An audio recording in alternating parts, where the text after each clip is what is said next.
नमस्कार दर्शकों, मैं आर्यस अग्निहोत्री आप सबका स्वागत करता हूं।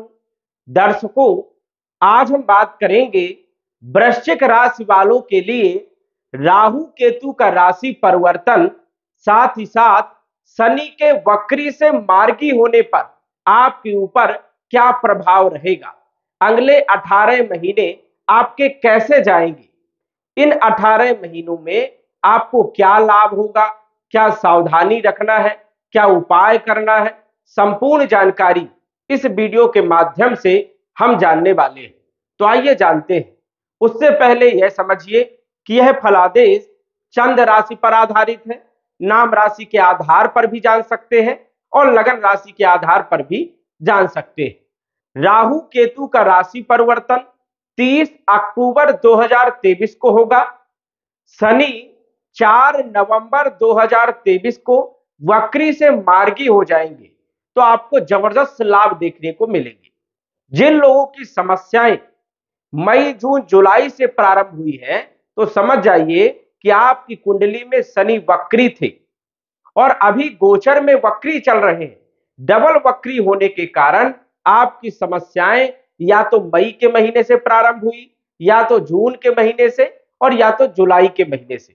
यदि इन तीनों महीनों में से किसी भी महीने में यदि आपकी समस्याएं पैदा हुई है, तो शनि के कारण समस्याएं पैदा हुई, क्योंकि शनि वक्री है। और ये समस्याएं रहेंगी 4 नवंबर 2023 तक। और जिन लोगों की समस्याएं 2022 अप्रैल या मार्च के महीने से प्रारंभ हुई है या मार्च के बाद प्रारंभ हुई है, वो राहु और केतु के द्वारा जो है समस्याएं पैदा हुई। तो ये समस्याएं 30 अक्टूबर 2023 के बाद समाप्त हो जाएगी, क्योंकि राहु आपके पंचम भाव में मूल त्रिकोण के भाव में गोचर करेंगे और केतु जो है 30 अक्टूबर 2023 से लाभ भाव में गोचर करेंगे। और राहु पंचम भाव में अच्छे परिणाम देते हैं, केतु लाभ भाव में अच्छे परिणाम देते हैं। दोनों ही ग्रह आपके लिए फेवर में है, अच्छे परिणाम देंगे अगले 18 महीनों तक। और शनि सस नामक राजयोग बना करके चौथे भाव में गोचर कर रहे हैं, इस कारण से शनि के भी अच्छे परिणाम मिलेंगे।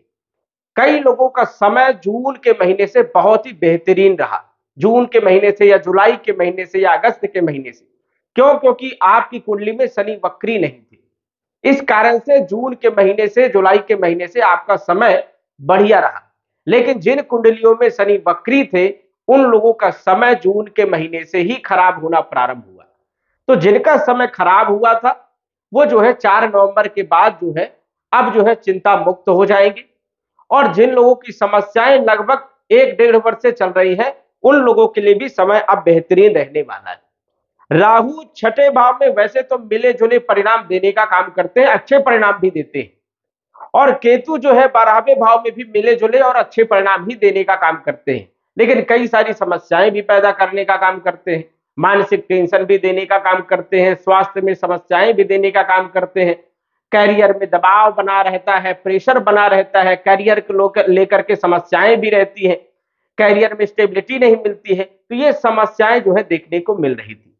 लेकिन 30 अक्टूबर 2023 को राहु जो है छठे भाव को छोड़ करके, मेष राशि को छोड़ करके आपके पंचम भाव में गोचर करेंगे अगले 18 महीनों तक। अब पंचम भाव में राहु का गोचर अच्छा माना जाता है, लेकिन कुछ चीजों के लिए खराब। जैसे खराब के लिए राहु पेट में कुछ समस्याएं पैदा कर सकते हैं, डाइजेशन सिस्टम को खराब करने का काम करेंगे, पाचन तंत्र को खराब करने का काम कर सकते हैं, पेट में गैस एसिडिटी बन सकती है। तो यहां पर पेट से जुड़ी हुई समस्याएं पैदा करने का काम करते हैं। लेकिन लाभ क्या देते हैं? यहां पर अचानक बड़े बड़े लाभ देते हैं। पंचम भाव होता है शिक्षा का, तो कहीं ना कहीं शिक्षा में भी व्यवधान पैदा करने का काम करेंगे। पंचम भाव होता है लव लाइफ का, तो लव लाइफ के लिए राहु यहां पर बहुत अच्छे परिणाम देते हैं, लव लाइफ के लिए राहु की स्थिति अच्छी रहेगी। पंचम भाव होता है आपके फाइनेंशियल स्थिति का, तो फाइनेंशियल स्थिति भी राहु यहां पर अच्छा कर देते हैं। जो लोग शेयर मार्केट से जुड़े हुए हैं, जो लोग ट्रेडिंग करते हैं, स्टॉक मार्केट करते हैं, या जुआ लॉटरी सट्टा इन क्षेत्रों से जुड़े हुए हैं, उन लोगों के लिए राहु यहां पर जबरदस्त लाभ देने का काम करता है। केतु लाभ भाव में यहां पर जबरदस्त अच्छे परिणाम देने का काम करते हैं, लाभ देते हैं, आय में वृद्धि करते हैं, कैरियर में जबरदस्त लाभ देने का काम करते हैं, प्रमोशन देने का काम करते हैं, सैलरी में वृद्धि होती है, जिन लोगों का प्रमोशन नहीं हो रहा था प्रमोशन करवाने का काम भी करते हैं।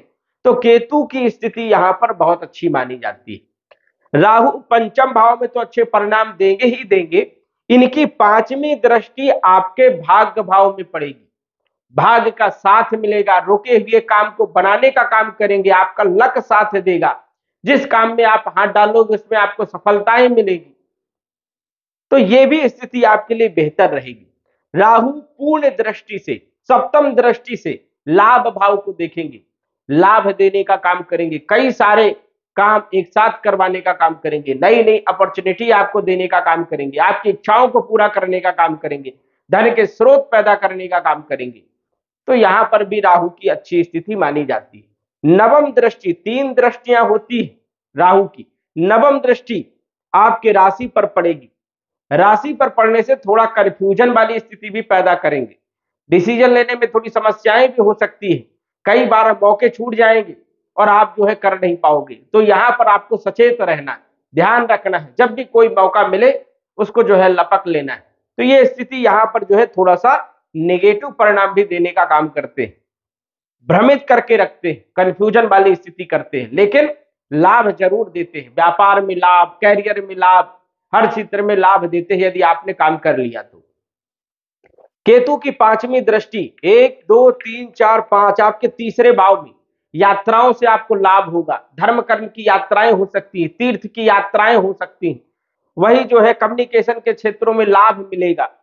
पंचम भाव में केतु की दृष्टि होने के कारण शिक्षा में जो राहु बाधा डाल रहे थे उसको समाप्त करने का काम करेंगे, कहीं ना कहीं राहत देने का काम करेंगे, लव लाइफ आपकी बढ़िया रहेगी, फाइनेंशियल स्थिति आपकी बढ़िया रहेगी और शॉर्टकट वाले क्षेत्रों में लाभ भी देने का काम करेंगे। सप्तम भाव में भी जो है केतु की नवम दृष्टि पड़ेगी, जिन लोगों का विवाह नहीं हो रहा था, विवाह के लिए रिश्ते नहीं आ रहे थे और रिश्ते आ रहे थे जुड़ नहीं पा रहे थे, तो विवाह जुड़ने का योग बनेगा, व्यापार आपका बढ़िया रहेगा, पार्टनरशिप में भी लाभ होगा, दैनिक आय में भी लाभ होगा। तो यहां पर केतु की स्थिति अच्छी रहेगी, तो ये लाभ आपको केतु के देखने को मिलेंगे।